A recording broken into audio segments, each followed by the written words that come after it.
Let's talk about the banking failures and how this is all being done on purpose to institute a CBDC and completely push out crypto and Bitcoin. So the other night, Liz Warren, get those two confused all the time, put a tweet out and said that people who took out student loans are not getting bailed out while crypto companies are getting bailed out.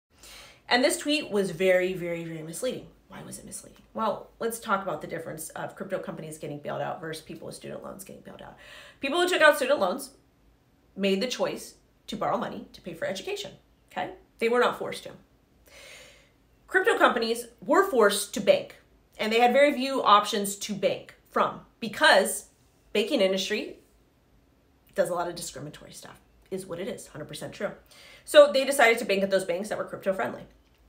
And then we have Elizabeth Warren basically saying that the crypto companies are going to get bailed out, which isn't true, while people with student loan debt are not getting bailed out. Crypto companies are not getting bailed out. If you banked at some of those banks that are getting bailed out by FDIC, they might be getting bailed out.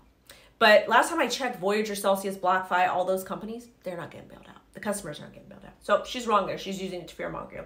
Then we have Ms. Yellen. Ms. Yellen was at where was she?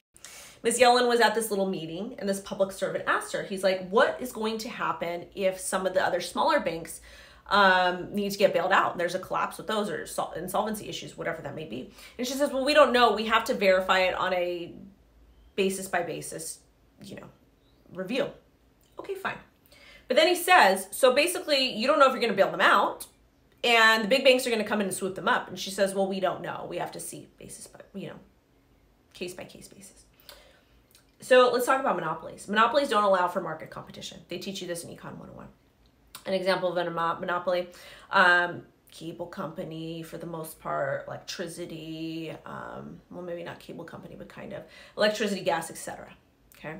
And they don't allow you to shop around for different products and services. And the cool thing about having access to a lot of different banks is that they have different products and services for different types of people who need different things. And we want that. We like that because Bank A might only have 2% of what I need, while Bank C has 50%. So I want to be able to pick and choose what I want. I don't want one or two big banks. That doesn't make me happy.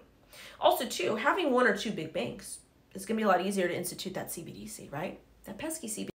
And it's very obvious that they, scared of Bitcoin and crypto. Bitcoin allows you to be your own bank 24/7, 365.